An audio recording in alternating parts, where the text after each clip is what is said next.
엊그제 한국에서 일어났던 한 사건인데요. 어버이날을 하루 앞두고 장애를 가진 딸을 학교에 등교시키려고 이 학교 버스, 통학버스 정거장에 나가던 학부형이 신호 위반하는 차량에서 딸을 구하고 자기는 숨지는 사건이 일어났습니다. 5월 7일 아침에 8시 반쯤에 경남 거제시 아주동 치안센터 앞에서 횡단보도를 건너던 37살의 배모 여인이 25톤 덤프트럭에 치여서 숨지고 함께 있던 9살 난 딸은 살렸습니다. 이 딸이 정신지체 중증 장애를 가져서 장애우들이 다니는 특별 학교를 다니고 있었습니다. 장애우 학교 4학년 학생인데요. 그래서 학교에서 이제 45인승 통학버스가 매일매일 오는데 그 학교 버스가 서는 곳으로 가면서 횡단보도를 건너는데 신호등이 분명 빨간불이었는데 이 트럭 운전사가 차를 세우지 않은 것입니다. 현장을 목격한 시민들의 말에 의하면 덤프트럭이 갑자기 나타나자 어머니가 자기와 함께 있던 딸을 밀쳐내고 자기는 바로 차에 갇혔다 이렇게 얘기합니다.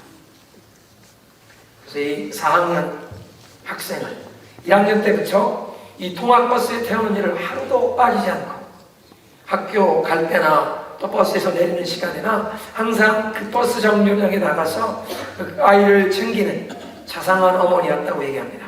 교감 선생님 말씀은 사고가 나는 그 짧은 순간에도 어머니가 딸을 구하기 위해서 최선을 다하시는 모습입니다. 자식을 위해서는 아무것도 아끼지 않고 희생하시는 그런 어머님의 모습을 보여준 사건이라고 하겠습니다. 그러나 비록 이런 극적인 희생은 아닐지라도 우리 자녀를 양육하시는 모든 어머님들은 자녀들을 위해서 모든 것을 다 내어주시며 베푸시며 사랑과 희생으로 돌보신 줄로 믿습니다. 그래서 어머니라는 그 이름은 우리 사람에겐 가장 친근한 이름이요, 또 이 어머니라는 이름은 그 자녀들을 위한 어머니의 그 숭고한 희생과 사랑이 그 안에 담겨있는 거룩한 이름입니다. 오늘은 어버이 주일을 맞이하여 부모님을 공경하라는 하나님의 말씀을 함께 상고하고자 합니다. 그런데 사실 오늘 말씀은 나이에 상관없이 우리 모든 사람들이 지켜야 하는 형통하는 삶의 원리가 되겠습니다. 어린 아이들에게만 주시는 명령이 아니라 어른이 된 우리 모두도, 성인이 된 우리도 지켜야 하는 하나님의 영원한 법도라는 것입니다. 또 요즘처럼 사람의 평균 수명이 점점 길어지는 이 시대에는 나이 60, 70이 되신 분들도 더 나이가 지긋하신 부모님을 모시는 그런 축복이 있지 않습니까? 그래서 우리가 나이가 몇 세이든 상관없이 이 부모님을 공경하라는 이 말씀은 우리 모두에게 주시는 하나님의 말씀인 줄로 믿으시기 바랍니다. 그러면 하나님께서는 왜 우리에게 부모님을 공경하라고 말씀하십니까? 첫째 이유는 우리가 권위를 존중하고 권위에 순복하는 것을 제일 먼저 배우는 것이 우리 가정이기 때문에 그렇습니다. 하나님께서는 우리 모두가 다 하나님의 말씀을 순종하며 그 하나님의 말씀을 순종하는 데서 누리는 축복을 우리가 경험하길 원하십니다. 그런데 인생의 제일 첫걸음을 배우는 가정에서 먼저 이 부모님의 권위에 순복하고 부모님께 공경하는, 부모님을 공경하고 그 부모님의 권위를 인정해 드리는 것을 배우는 사람이 하나님의 말씀에도 순종하고 하나님의 권위에 순복할 수 있다는 것입니다. 눈에 보이는 부모님의 권위에 순복하고 부모님의 말씀에 순종하지 않으면 눈에 보이지 않는 하나님의 말씀에 순종하고 그 하나님의 권위를 인정해 드릴 수가 없다는 것입니다. 그래서 우리는 먼저 가정에서 부모님을 공경하면서, 그렇게 가정에서 부모님의 권위에 순복하는 학생들이 나중에 학교 생활할 때도, 또 장성에서는 사회생활하며 직장생활하며 어떤 조직에서나 이 원만한 사회생활을 하게 되지 않습니까? 하나님께서는 우리가 이 세상에서 순복해야 할 권위체계를 3개를 세워주셨습니다. 첫째는 가정이요, 둘째는 교회요, 셋째는 국가입니다. 서로 맡아야 할 역할이, 감당하는 역할이 다르지만 이 각자의 권위체계 안에서 우리 가정 안에서는 부모님께 우리가 순종하도록 주님이 그렇게 질서를 세우신 줄로 믿으시기 바랍니다. 두 번째로 하나님께서 우리에게 부모님 공경하라고 명하시는 이유는 우리가 부모님을 어떻게 대하느냐, 나와 부모님과의 관계가 모든 대인관계의 기초가 되기 때문에 그렇습니다.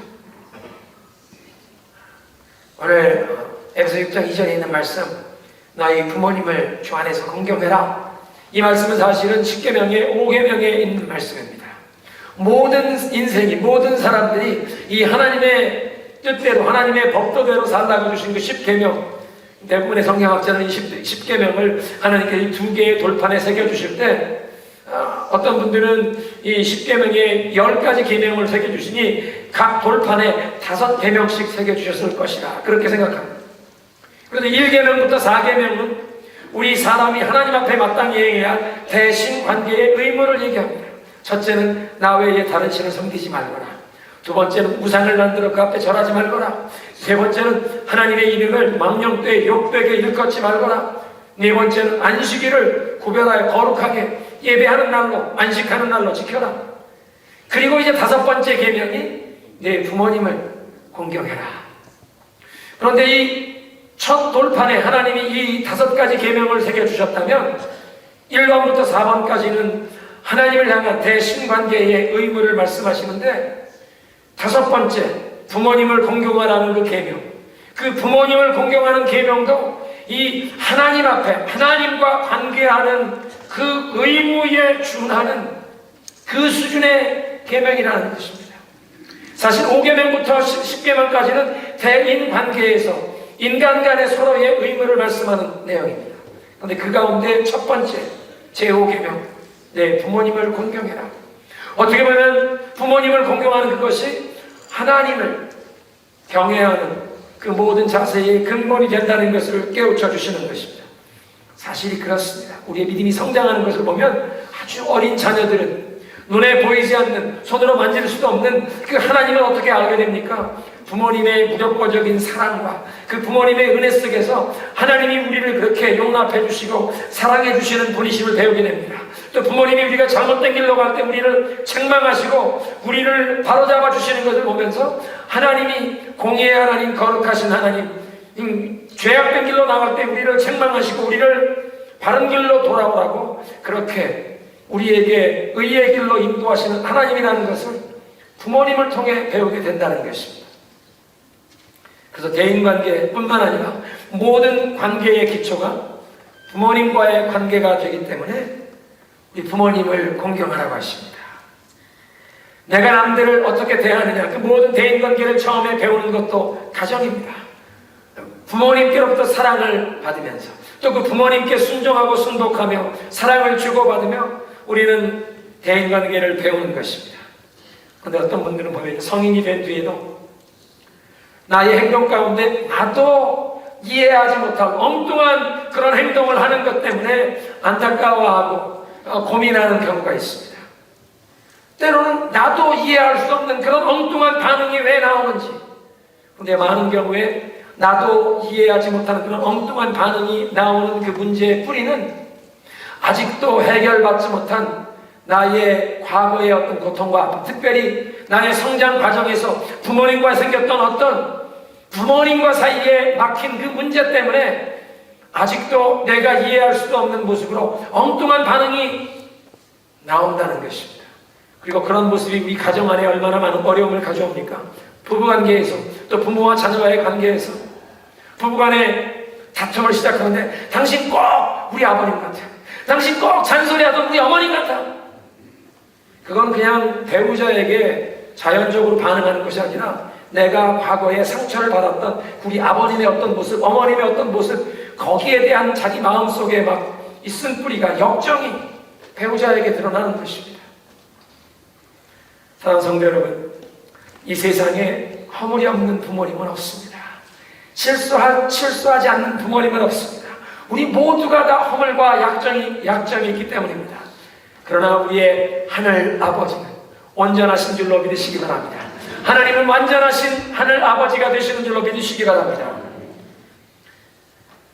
그래서 아무리 훌륭한 우리 육신의 부모님이라도 허물과 연약함이 있기에 우리는 그 부모님을 용납해야 한다는 것입니다. 하나님께서 말씀하십니다. 너희 부모를 공경해라. 너희 부모님이 훌륭한 부모님이셨던, 아니면 그런 연약함과 허물과 실수가 많으셨던 분이건 하나님께서 우리가 우리 위에 권위자로 세워주신 우리 그 부모님이라는 그 위치와 신분을 우리가 존중하고 부모님을 공경하기 원하는 줄로 믿으시기 바랍니다. 그렇게 부모님을 공경할 때 네가 땅에서 잘되고 장수하리라, 이 축복을 누리게 된다고 약속하십니다. 사랑하는 성도 여러분, 우리가 그러면 어떻게 부모님을 공경해야겠습니까? 우리의 삶에 어떤 라이프 스테이지에 와 있는지에 따라서 우리가 이 부모님을 공경하는 그 모습이 다른 모습으로 나타날 것 같습니다. 우리 어린 자녀들은 부모님께 무조건 순종해야 합니다. 에베소서 6장 1절입니다. 자녀들아 너희 부모를 주 안에서 순종하라. 이것이 옳으니라.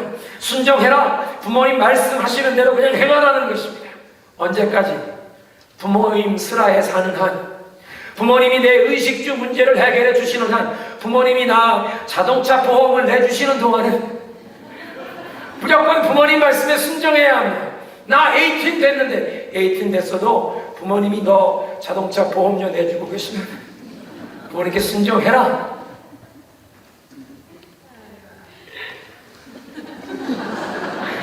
아이고 지금 정말 이렇습니다. 그런데 우리 자녀들이 나이가 점점 들어가면 자기가 철들고 자기 앞가림을 할 나이가 되면, 젊은 시절에는 부모님을 용납하고 부모님께 감사드려야 한다는 것입니다. 나이가 들어가면서 우리 자녀들의 뇌에 부모님들의 그 부족한 모습이 보이기 시작합니다. 그런 시기에도 부모님을 공경하라는 말씀, 부모님 그 있는 모습 그대로 용납해야 한다는 것입니다. 허물과 약점이 보이더라도, 부모님의 실수가 보이더라도 부모님을 용납해야 합니다. 왜냐하면 우리 자신들도 불완전하고 우리 자신에게도 연약함이, 허물이 있기 때문에 우리는 서로 부족함과 허물이 있는 사람들을 용납해야 한다는 것입니다. 우리가 아직 다 공사 중이지 않습니까? 다시 한번 따라하겠습니다. 나는 아직도 공사 중입니다. 옆에 계신 분에게 이렇게 인사하시죠. 나는 아직 공사 중입니다. 이해해 주십시오. 통행에 불편을 끼쳐드려 죄송합니다. 아직 공사 중입니다. 그런데 가만히 보니까 우리 식구들도 다 서로 저분도 아직 공사 중이네. 우리 아버님도 아직 공사 중이시고 어머님도 공사 중이시고, 그러니까 서로 그런 부족한 허물이 있어도 서로 용납해야 한다는 것입니다. 잠언 23장 22절에서 말씀하십니다. 내 낳은 아비에게 청종하고 내 늙은 어미를 경히 여기지 말지니라. 부모님을 용납한다는 것은요, 첫째로 나를 낳아주신 아버지, 하나님께서 부모님을 통해서 나에게 생명 주신 것을 내가 인정해야 하는 것입니다. 부모님이 없으면 내가 이 세상에 존재하지도 못했을 것을 깨달아야 하는 것입니다. 그래서 그 누구도 줄 수 없는 이 생명을, 물론 하나님이 생명의 주인이시지만 나의 아버님, 어머님을 통해서 이 생명을 주셨으니 그 부모님 감사해야 하는 것입니다. 나를 낳아주신 부모님, 내 생명을 낳아주셨음을 기억하며 그것을 인정해야 합니다. 뿐만 아니라 부모님의 말씀을 귀 기울이라고 말씀하십니다. 내 낳은 아버지에게 청종해라. 어머님 무시하지 말라. 이게 무슨 얘기입니까? 장성해서 이제 자기 스스로 독립한 나이가 되고 사회생활을 하는 우리 자녀들이 부모님의 말을 무조건 다 순종할 수는 없을 것입니다. 솔직히 말해서 연세 많으신 우리 부모님들의 말씀에 순종하기 어려울 때가 있습니다. 현실에 닿지 않는 말씀을 하시는 경우도 있을 것입니다. 그러나 부모님의 말씀을 무시하는 것이 아니라 최소한 그 부모님의 말씀을 귀담아 듣는 그런 부모님을 존중하는 자세를 보여드려야 할 줄로 믿습니다. 머리가 다 크고 자기가 사회생활을 하는 그 젊은이들은 자기가 사회 판단을 해야 하는 경우가 있습니다. 부모님의 조언에 귀 기울이면 큰 유익을 얻지만 때로는 부모님의 말씀이 아니라 자기가 판단하고 결정해야 할 일을 할 때도 있지만, 그러나 중요한 것은 그런 상황에서도 부모님의 말씀을 무시하는 것이 아니라 부모님의 말씀을 귀담아 듣는 부모님께 존중을 표현하는 그런 자세가 필요한 줄로 믿습니다. 그래서 잠언 23장 22절, 너를 낳아주신 아비에게 청종해라, 귀담아 들어라 말씀하십니다. 그것이 부모님을 용납하는 것입니다. 뿐만 아니라 부모님을 용납한다는 것은 부모님을 용서하는 것입니다. 안타깝게도 우리들은 우리가 가장 사랑 많이 하고 가장 가깝게 지내면서 가장 아끼고 그렇게 가장 서로 섬겨야 할 그런 사람들에게 가장 많이 아픔과 고통을 주게 됩니다. 같은 집에서 한 가족으로 살다 보면 서로 상처를 주고 상처를 받는 일들이 불가피하게 일어난다는 것입니다. 그래서 이 상담, 카운슬링 분야에서 dysfunctional family, 엮이는 가정이라는 그런 말을 사용하는데요. 여러분, 하나님의 시각에서 보면 우리 가정 중에 엮이는 가정 아닌 집안이 없습니다. 한번 따라 하시겠습니다. 우리 집안도 엮이는 가정이었구나. 여러분 물론 부모님을 생각하시면 너무나 감사하고 부모님이 여러분을 위해서 희생하시고 최선의 노력 다하신 것 정말 마음속으로 깊이 그렇게 그분들을 존중하는 마음을 품고 계신 분들 많으신 줄로 압니다. 그럼에도 불구하고 우리 사람이 완전하지 못하기 때문에 허물과 연약함이 있기 때문에 그 어느 가정의 부모님도 완벽한 부모님은 없었고요. 그 어떤 가정도 그래서 하나님의 기준으로 볼 때 완전한 가정은 없었습니다. 그렇지만 완전한 가정 아니어도 행복한 가정일 수 있습니다. 믿으십니까? 완전한 가정이 아닐지라도 행복한 가정이 될 수 있습니다. 왜냐하면 서로 공사 중인 것을 이해하고 인정하고 서로 용납하고 용서하기만 하면 서로 불완전한 사람들 가운데서도 화목한 행복한 가정을 이룰 수 있는 줄로 믿으시기 바랍니다. 서로 용납하고 용서할 수만 있다면 마음을 터놓고 대화를 할 수 있다는 것입니다. 용서하지 못하면 마음의 벽이 생깁니다. 대화가 끊어지는 것입니다. 한 지붕 아래 살지만 심지어는 한 이불을 덮고 자는 것 같지만 그러나 마음의 벽이 있을 수 있습니다. 용서할 수만 있다면 부족하고 허물이 많지만 그러나 서로 사랑하고 용납하고 화목한 가정, 행복한 가정을 이룰 줄로 믿습니다. 우리 한국처럼 가부장적인 그런 사회 문화 배경에서는요, 가장이나 우리 어르신들이 잘못을 시인하지 않아도 되는 그런 관습이 있었습니다. 왜냐하면 그 어르신의 채통, 어르신의 그 위신을 지키기 위해서 우리 아버님이 실수하셔도 어떤 잘못을 하셔도 개면적으시니까 한번 헛기침하고 지나가시지, 얘들아 내가 잘못했다, 실수했다, 이렇게 아버님이 실수를 인정하시거나 용서를 구하지 않고 지나가는 일이 많았습니다. 근데 그렇게 지나가다 보니 우리 가족 식구들, 아랫사람들 마음에 상처가 오랫동안 쌓이는 그런 일들도 많았습니다. 요즘에 한국에서 참 안타까운 일 중에 팔순노 부모님들이 이혼하시는 일들이 막 있어요. 아니 80평생까지 사셨으면 좀 더 사시면 되는데 자녀들이 나서서 막 뛰어말리는데도 우리 어머님이 아니야 나 더 이상 못 살겠어. 우리 영감이 그동안 막 바람 피고 그런 거 나 이거 위자료도 받아야 된다. 할머니가 위자료도 막 청구하시고. 그런데 이런 안타까운 일들이 생기는 배경에는 이 가부장적인 문화에서 우리 아버지들이 잘못을 시인하고 용서를 구하지 않는 그런 문제가 가정 안에 관계를 망가뜨리고 깊은 상처와 아픔을 남겨놓지 않나 그런 생각이 있습니다. 부산에요, 이 가정법원에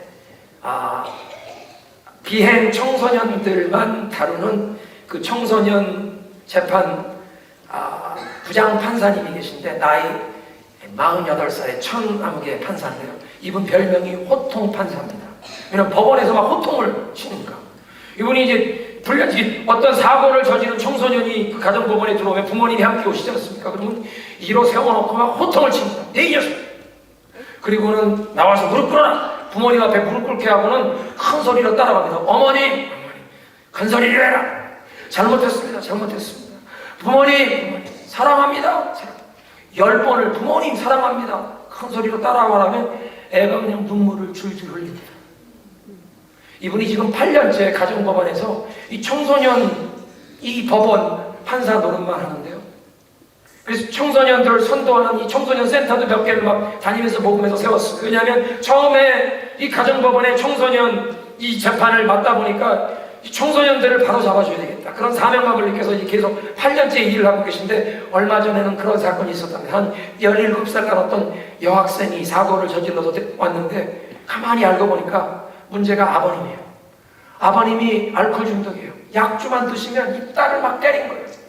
그 딸이 가정에 마음을 묻지 못하고 밖으로 잘못 돌면서 못된 친구들 사귀어서 사고를 저지른 거예요. 그러니까 이 판사님이 아버지를 일으켜 세우고 아버지에게 글을 읽게 했습니다. 법정에서 아버지에게 종이를 하나 건네줬어요. 소리내어 읽으세요. 아버지가 읽었습니다. 그 아이가 그대를 사랑합니다. 난 사랑받고 싶어요. 한 드라마의 주제곡이었던 그 남자를 살짝 바꾼 가사였습니다. 판사가 이 여학생에게 외치게 합니다. 부모님 사랑합니다. 그리고 아버지를 일으켜 세웁니다. 많이 따라하시오. 여보, 선주야, 아빠가 잘못했다. 용서해라. 아버지에게 외치겠습니다. 가정법원이 물음바다가 되었습니다. 가족이 부둥켜 안고 옵니다. 이 여학생이 그날 이후로 정신 차리고 학교 잘 다닙니다. 아버지가 잘못했다. 용서해라. 내가 근데 이거 읽으면서 이거는 가정법원의 판사가 하실 일이 아니라 목사가 해야 될 일이구나. 목사가 이 교회에서 우리 아버님들에게 우리들이 잘못을 시인하고 용서를 구하는 그 연습을 좀 해야 되겠구나. 우리 아버님들만 따라하시기 바랍니다. 아버님들 좀 따라하십시오. I am sorry. 잘못했습니다. 여보, 미안해요. 큰 소리를 따라하세요. 미국으로 따지면 오늘 마더스데이니까 이게 마더스데이 좋은 선물이 될 겁니다. 다시 한번 따라하세요. 여보, 미안해요. 얘들아, 아빠가 잘못했다. 이게 우리 아버지들이 각 가정에 주실 수 있는 가장 큰 선물입니다.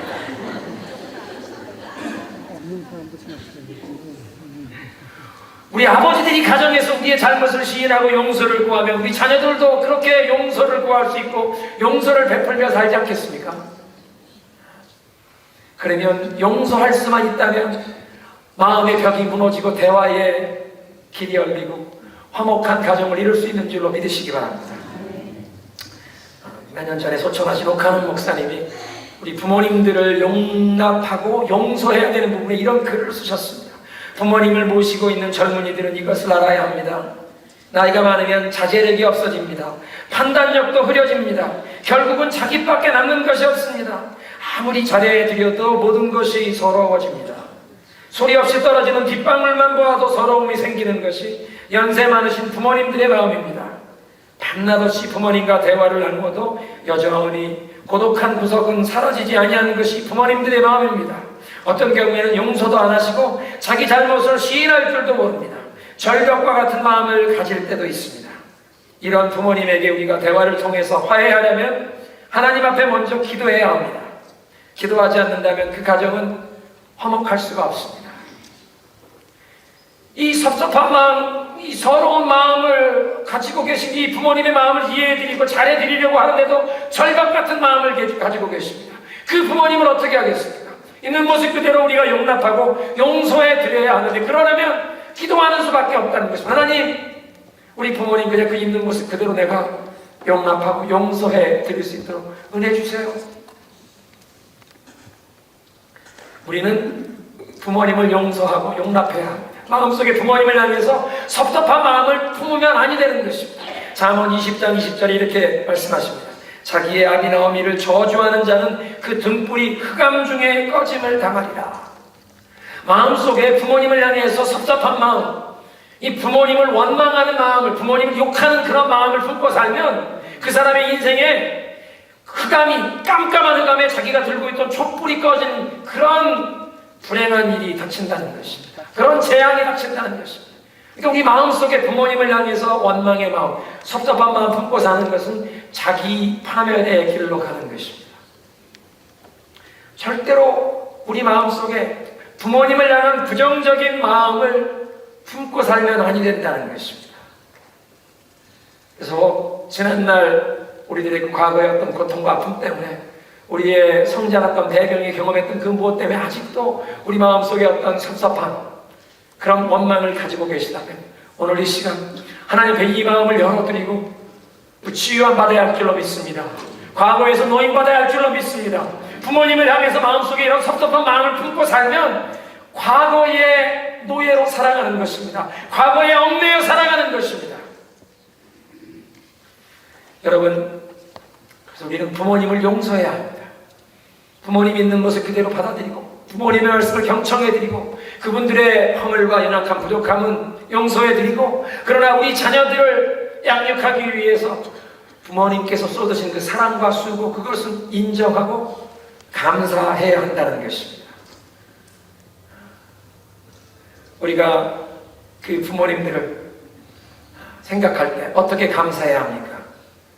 사실 그 자녀 양육에 쏟으신 그 부모님의 은혜로 생각하면 우리 어머님의 마음 함께 잠깐 불러야겠습니다. 나실 때 괴로움 다해지시고 기르실 때 밤낮으로 애쓰는 마음 진자리 마른 자리 가라앉으시고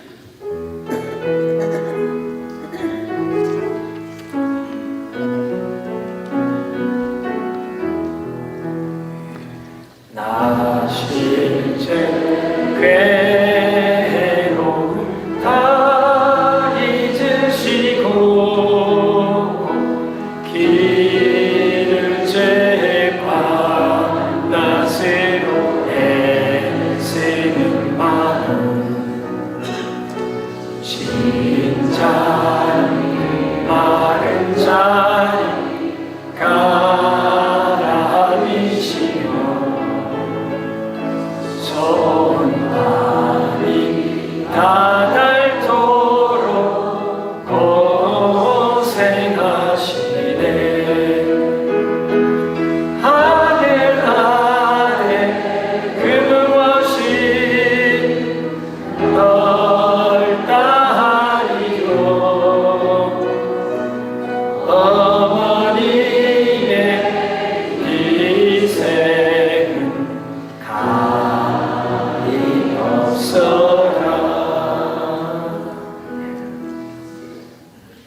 우리 옛말에 그런 말씀이 있지 않습니까? 결혼해서 자기 자녀가 생겨 자기가 자녀를 기르기까지 우리 부모님들의 그 사랑을 깨닫지 못한다.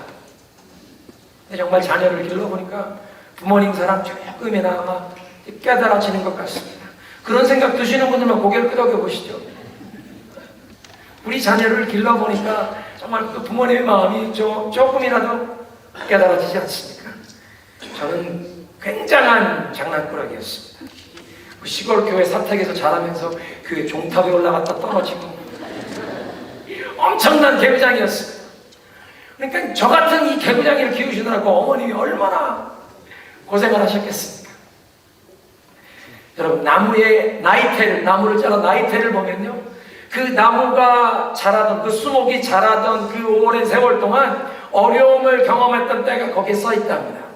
나이테가 다 일정한 두께로 보이지 않고 가물었던 해에는 그 나이테가 얇습니다. 그 나무에 그 지역에 있는 그 수풀에 곤충, 해충이 와서 병들었던 때에는 그 나이테가 얇은 것입니다. 아마 우리 어머님들의 그 삶에도 우리 자녀들 때문에 그 속 썩으시고 고생하신 그 모습이 다 남는 것 아닙니까? 우리 부모님들 이마에 있는 이 주름살, 성스러운 것입니다. 요즘 사람들 뭐 주름살 없으면 보톡스 집어넣고 이건 지금 보톡스를 지울 게 아니죠.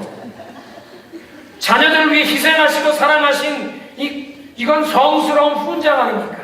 흉한 것이 아닙니다. 우리 어머님들 이마에 있는 주름살은 아름다운 것인 줄로 믿습니다. 미국 사람들도 영어로 그런 말이 있어요. Father is someone who carries pictures in the place where he used to carry money. 그러니까 아버지라는 사람들은 자기 지갑에 돈을 가지고 다니던 곳에 이제 사진을 넣어가지고 다니는 사람들이다. 자녀들 위해서 다 주고 베풀고, 그것도 모자라서 이 딸이 시집간 다음에 친정에 오면 빈손으로 안 가죠. 풋단이 바리바리 싸들고 가죠. 부모님은 그저 자녀에게 다 내어주는 것입니다. 한번 따라하겠습니다. 부모님 은혜에 감사하자. 따라하십니다. 어머님 감사합니다. 아버님 사랑합니다. 여러분, 연로하신 부모님의 입장에서 한번 생각해 보십시오. 정말 그분들을 인정해주고 알아주던 친구들은 하나씩 둘씩 떠나가고요. 또 우리 부모님들 이제 경험도 생기고 그 노련한 그런 정말 그 인생에 관록이 생기셨는데 사회에서 젊은이들에게 자리를 내주시오. 은퇴하시죠. 가 설 곳이 없습니다. 또 장성한 자녀들은 자기들 가정을 꾸려 자녀들 양육한다고 분주하게 그렇게 바쁘게 살다 보면 우리 연로하신 부모님들 외롭게 지내실 수 있습니다. 그러니까 우리 연로하신 부모님들에게 우리 자녀들이 특별히 관심을 더 많이 보여드려야 할 줄로 믿습니다. 우리가 그분들의 그 은혜와 사랑을 잊지 않고 우리들을 길러주시기 위해서 그 사랑, 희생 베풀어 주신 것 우리가 감사하게 여긴다는 표현을 드려야 하는 것입니다. 어버이날을 앞두고 한국에서 지난 주간에 한 600~700명의 이 대학생들을 대상으로 조사를 했답니다. 부모님께 이 가장 드리기 어려운 말씀이 무슨 말이냐? 그랬더니 첫 번째, 사랑합니다. 두 번째는 고맙습니다. 세 번째는 고민 있습니다. 네 번째는 돈 좀 주세요. 근데 부모님께 드리기 제일 어려운 말 첫 번째가 사랑합니다. 제가 생각해봐도 저도 이제 내일 50이 돼가는데요. 이 한국 문화에서 자라서 그런지 부모님께 사랑합니다 소리가 쉽게 안 나오는 거예요.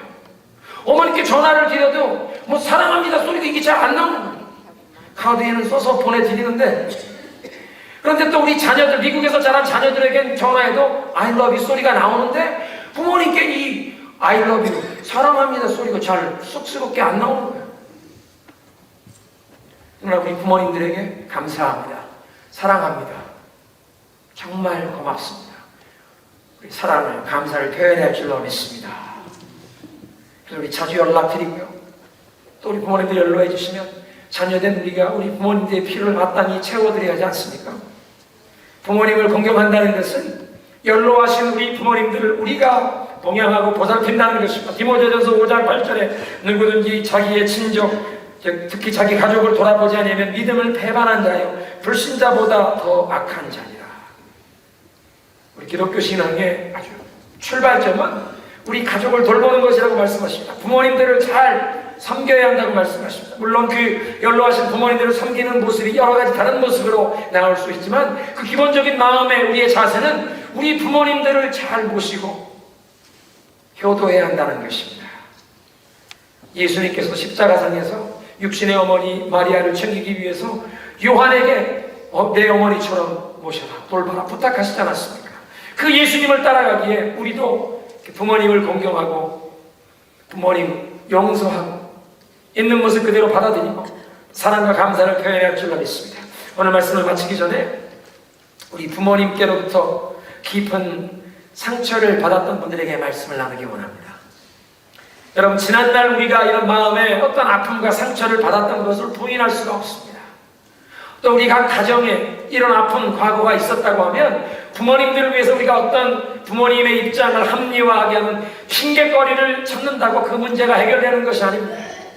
어차피 인간은 허물과 부족함이 있다는 것을 인정하고 우리 가정이 엮이는 가정이었다는 것을 그냥 인정하면서 우리의 그 아픔과 고통을 하나님 앞에 내놓아야 한다는 것입니다. 많은 기도를 통해서 하나님의 이 은혜를 구하셔야 합니다. 어쩌면 하나님께서 그렇게 많은 기도 가운데 부모님과 그 과거에 대해서 대화를 나누시며 풀 수 있는 기회를 주실 수도 모르겠습니다.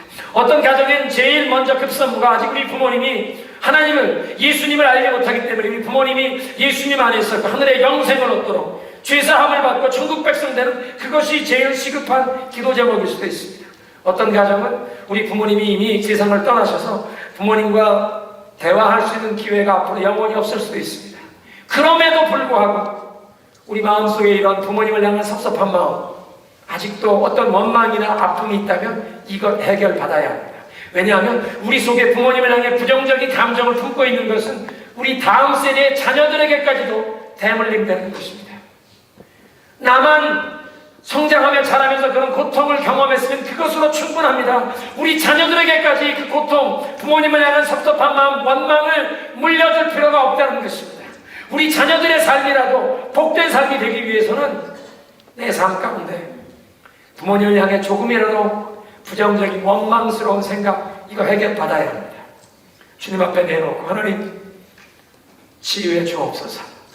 나의 이 상처난 심령을 그리스도의 보혈로 덮어주옵소서. 우리 가정을 새롭게 하여 주옵소서. 하나님, 이 부모님들의 마음을 주님이 치유하시고 주님이 위로하시고 우리들의 삶에 부모님들의 그 사랑과 희생, 그 은혜를 감사하면서 우리 자녀들에게 이런 아름다운 은혜의 축복의 유산이 흘러가게 하여 주옵소서. 아픔이 있었던 가정이라도 그리스도의 십자가 안에서 해결받고 치유함 받고, 그래서 우리의 마음속에 내 나이가 지금 얼마나 많았을지라도 이 부모님을 향해서 이런 감사와 부모님의 은혜를 고마워하는 마음, 부모님을 공경하는 마음을 품을 때 우리 가정에, 우리 자녀들에게까지도 이런 아름다운 축복이 흘러갈 줄로 믿습니다. 그래서 우리의 이 상한 마음을 주 앞에 열어드리며 찬양으로 나아가겠습니다.